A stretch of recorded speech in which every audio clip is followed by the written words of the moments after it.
So I'm going to tell you another story.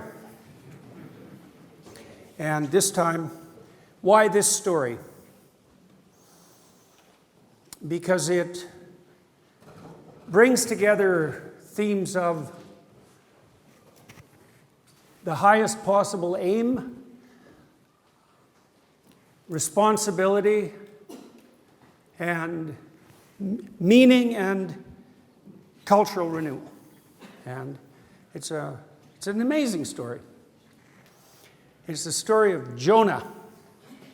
And I like to tell this story partly because it's one of the stories that cynical, unimaginative, materialist, reductionist atheists point to when they take ignorant potshots at the foundation of Western civilization.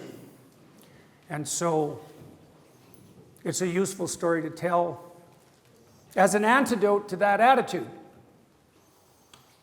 So when we meet Jonah, the protagonist of this story, we don't know anything about him. He's an ordinary man as far as we can tell, and we can infer that because we don't know anything about him when the story begins. If his life had been notable with regard to his destiny, then we'd have biographical material, but we don't. And so we can make the assumption that he's you, right? He's another archetypal everyman. And he's an everyman with a problem. And that's actually something useful to know right at the beginning, because people don't know where to find meaning in their life. And one of the places you find meaning in your life is in your problems. And this is something very much worth knowing, because you have problems, and you have problems, and you have problems, and they're not the same problems.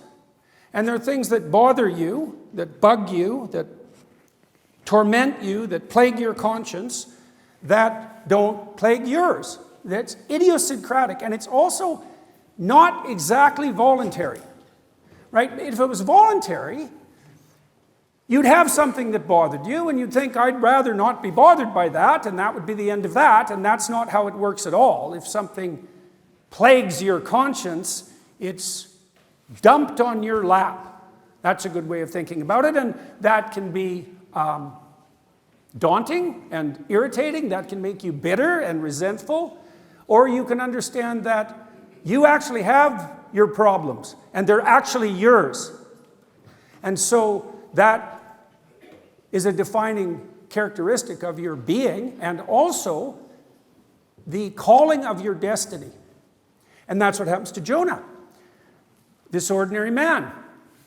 A voice comes to him and says, you're aware of a city, Nineveh.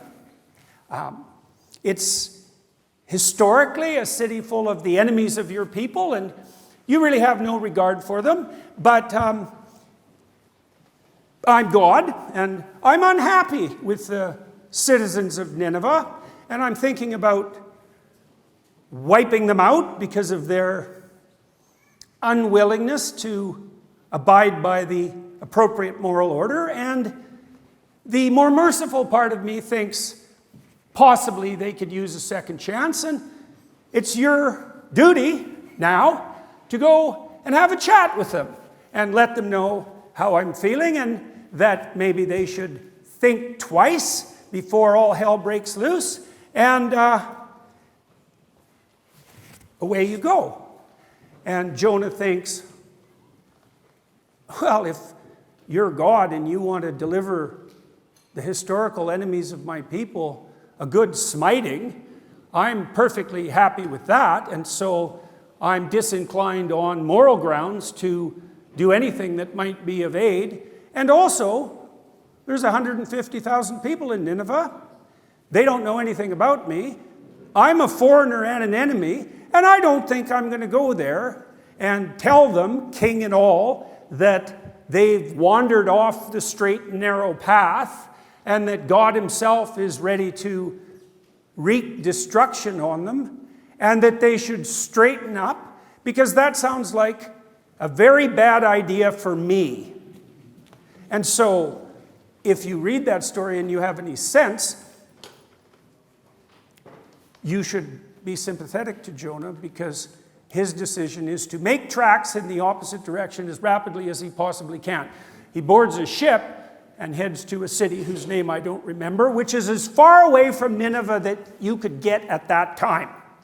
And so his reaction to the prompting of his conscience is, I think I'll do something easier. And interestingly for him, easier meant uprooting his whole life and vanishing to a new city. And so that's how much apprehension this call of conscience produced in him. And so he jumps on a boat and makes for fairer climes. So what happens? Well, he's on the boat and he falls asleep. And so what does that mean? Well, that's what you do if you don't follow the promptings of your conscience. You drift into a kind of, what would you say, wishfully blissful unconsciousness, and pretend that you can escape from your destiny by just not being there. And so Jonah now runs from his conscience, he runs from destiny, he runs from God, and he embraces unconsciousness. And that's not a good strategy, although it's an attractive one. And the story indicates its ineffectiveness. So he's on a ship, and the storm comes, and the wind blows, and the waves rise, and the ship is threatened. And so what does that mean? It means if you run from the promptings of your conscience, then not only do you risk drifting into a counterproductive unconsciousness, but you endanger everyone on board the ship that you're part of. And so what that might that be? Well, that might be your husband or your wife. It might be your family. It might be your community. It might be your nation. It's whatever ship you happen to be protected by and voyaging on. And so the storm threatens and the ship is in danger, and Jonah stays asleep, and the sailors are terrified, and they unload the ship, and the waves rise higher, and they have a sense in their superstitious manner that maybe there's someone on the ship who isn't right with God. And they cast dice, essentially, to find out who it might be, and the pointer points to Jonah. And they go and wake him up, and they say, well, we're in the midst of a storm, and the ship is threatened, and we cast lots to determine who's at fault, and it pointed to you. Are you okay with your God? And Jonah says, well, not exactly. And the sailors, who are a heathenish lot of pagans and polytheists, say, well, who is your God? And they're thinking, well, he's like the god of the local oak tree, or the god of the local, some minor god that you could stumble over in the dark and hardly notice. And Jonah says, well, he's the creator of the oceans and the land and the cosmos itself. And the sailors think, you probably don't want to piss him off then. And so he confesses to his cowardice, which indicates actually that he's fundamentally a decent man, because when there's a crisis and it's possible that he's responsible, he admits to his error, even though you could imagine doing so under those circumstances might be uncomfortable. And he implores the sailors to throw him overboard, and they refuse. And because they also turn out to be decent people, and so they work as hard as they can to bring the ship to port to escape the storm, but they can't. The storm gets worse and worse, and finally Jonah prevails upon them to throw him into the briny deep sea. And so they do. And then you think, well, the story could end there, right? Jonah was called on by the voice that comes to people to tell them that things aren't exactly right in the world and that maybe they have something to say. And he refused that call, and he threatened the integrity of the vessel that he was protected by and transported by, and now he's received his due punishment. But that's not where the story ends. And the reason the story doesn't end, even though Jonah is going to die, right? So you might think, well, that's as bad as it gets. It's like, that's not as bad as it gets. I'm dead serious about that. You know, one of the criticisms that's levied by the Freudians, for example, by the Marxists at the religious enterprise is that it's a, what would you say, cowardly and immature defense against death anxiety. And I would say that an ideology and a naive belief can be a defensive mechanism used to protect people foolishly against fear. But if you think that's the case for the central stories of the Judeo-Christian culture, then you don't know anything about the stories and you don't know anything about life.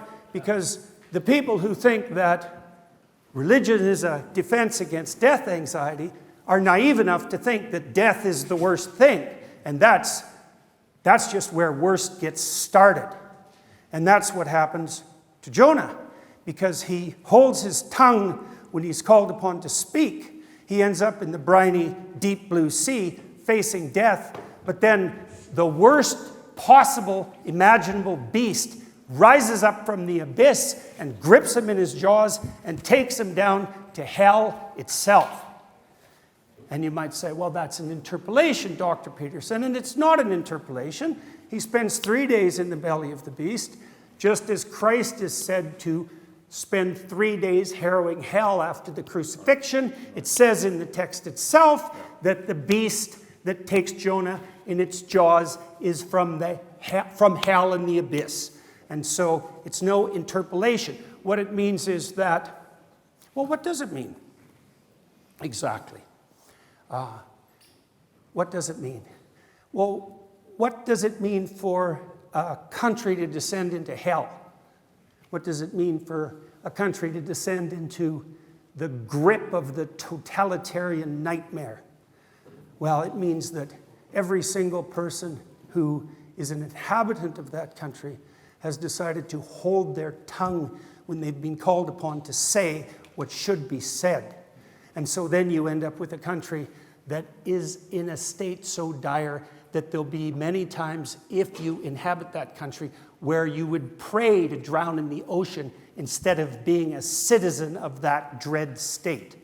And so if you hold your tongue when you're called upon to say what you know to be true, it's not only that you put the ship of state in peril in the most immediate sense, it's that you doom yourself and everyone you love to a journey to the darkest place you can possibly imagine. And if you know anything about the rise of totalitarian states, and you don't understand that there's no difference between a totalitarian state and a state where every single person lies about absolutely everything all the time to themselves and everyone they love, with lies of commission, so outright falsehoods, and lies of omission, which is refusal to say what you know needs to be said, then you know nothing at all about totalitarian states.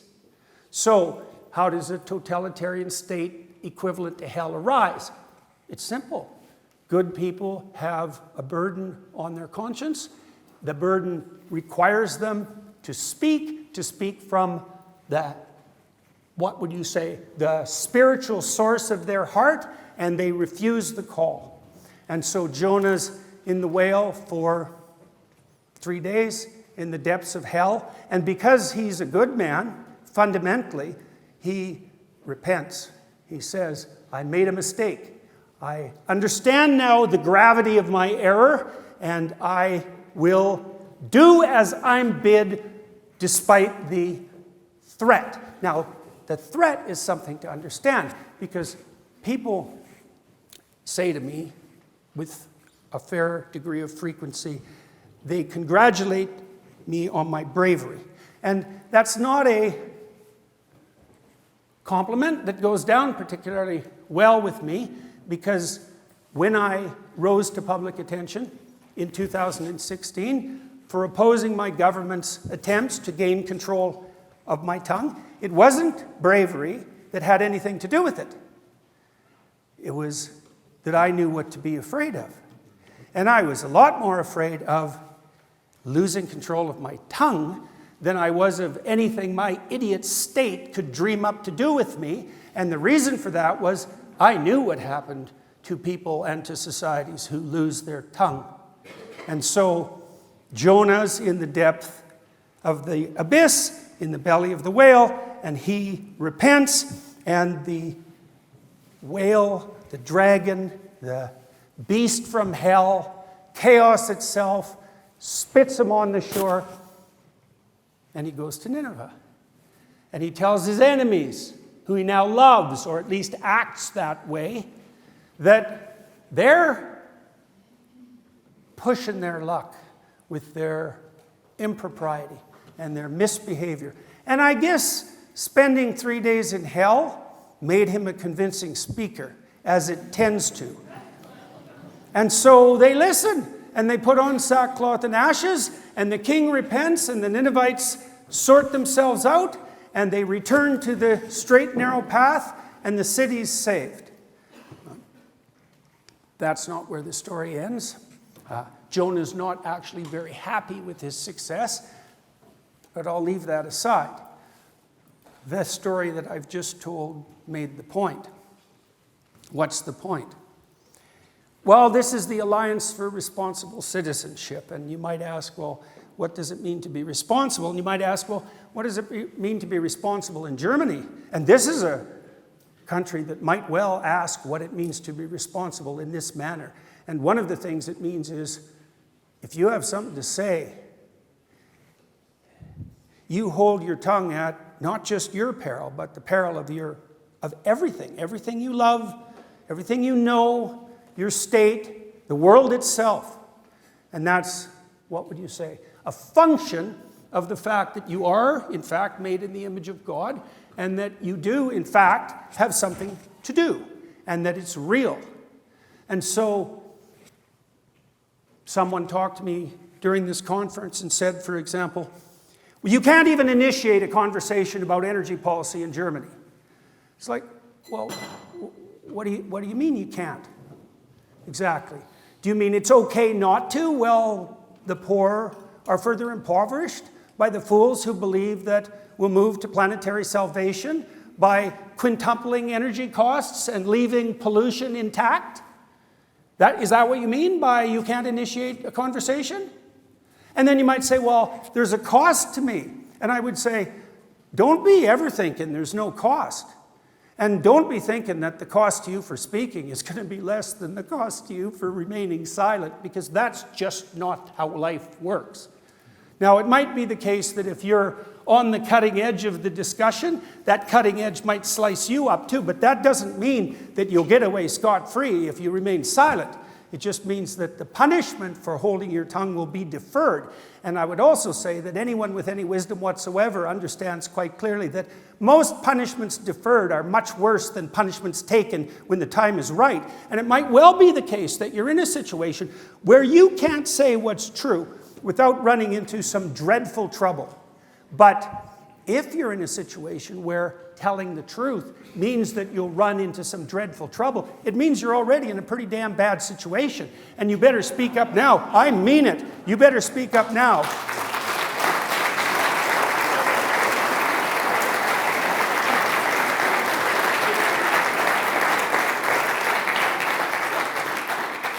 Before it gets a hell of a lot worse, which it can and will in precise proportion to your willingness to remain silent when you have something to say. And then I would say as well, and I suppose this ties this story in with the story that I told at the beginning of this conference. Well, if you don't speak up, you may avert the punishment that would be due you for speaking up at that point. You may avert that or delay it. And maybe it will come at you in magnified form later, as is very likely, because problems not dealt with promptly tend to multiply, as we all understand, if we have any sense at all. But there's some other price you pay too. You know, Jonah was called upon by his conscience to be the prophetic voice of redemption, even for his enemies. It's like, well, do you want to do something with your life? It's difficult life, you know. You might want something along with it that impels you to rise to the occasion. And being a prophetic voice that could redeem even your enemies, that's not such a bad destiny. And you're going to perish anyways, so you might as well do something noble along the way, at least to justify it. And so you think, well, I'll pay a price for speaking. It's like, well, the price you pay for not speaking is that you're not even there, but you'll still have the suffering.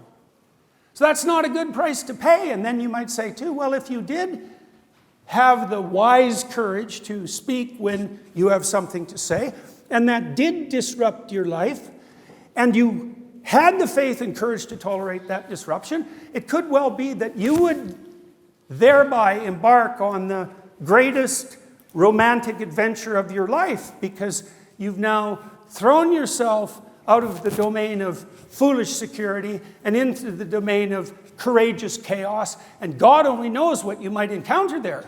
But if you do that voluntarily and you call upon yourself to abide by the dictates of your conscience, the best of you will have the opportunity to reveal itself. And then you'll be the light on the hill that illuminates the world, that invites people up Jacob's ladder. And whatever price you pay momentarily for speaking when you're told not to will be, what would you say? The rewards that you'll obtain by abiding by the dictates of your conscience when you're true to it will be so much greater than whatever punishment you accrue momentarily for speaking, that they're not even in the same conceptual category. And that's actually the definition of a sophisticated faith. Precisely that. Do you believe in the truth? Does the truth set you free? Well, that doesn't mean there won't be a price paid for it. There's a sacrificial price paid for everything. You don't get to pick whether there's a price. You get to pick what you're willing to pay the price for. And since you're going to pay the price, you might as well pay it for everything that's holy, because why would you pick anything other than that? Especially when the ship of state is in danger and you've been called upon to speak. And so it's useful to understand this, because it could be that you're apprehensive to make your case known. And it could be that you have reason to be apprehensive, but it might also be that you don't understand the treasure that waits for you in the realm of that dragon. And you don't understand that by rejecting that call, you're rejecting everything about you that would enable you to nobly withstand the slings and arrows of fortune. And so if you understand that, as you should, and the story of Jonah is a pointer to that understanding, well, then you see that with that wisdom, there's no choice. Why would you not do the best thing that you could do? Why would you not do the best thing you could do? And the best thing that you could do is to say wisely what you know to be true. And if you have to pay a price, then that's the price you pay, knowing that there isn't a better option than that, no matter what happens to you. So that's the story of Jonah, and that's the parable, let's say, of responsibility, and that's its association with meaning, and that's the relationship between the voice within you that calls you to speak and the force that redeems you and the state and the nation. And so that's what you want to serve. You're going to serve something. You might as well serve that. with your upward aim and your faith and courage intact. And so, one of the things you think when you leave this conference, if you're inspired by what you heard here, if you want to have the faith and courage of a forthright scout of the future, is say what you think is true. And have the adventure that goes along with that. And the faith that allows you to understand that if you do that, things will turn out as well as the truth would allow them to turn out, which is as well as they can possibly turn out. And so, that's a call to adventure. It's a call to adventure. You have no idea what will happen to you if you just say what you believe to be true. That's the life more abundant that's promised in the ancient texts, right? And the alternative hypothesis is what? You're going to live a life of falsehood, which means it's not your life, it's the life of falsehood. That seems like a bad plan. And that abiding by the falsehood is going to bring to you the security and adventure of your life. Yeah. Well, that's a foolish story. All right, everyone. Thank you very much for coming today.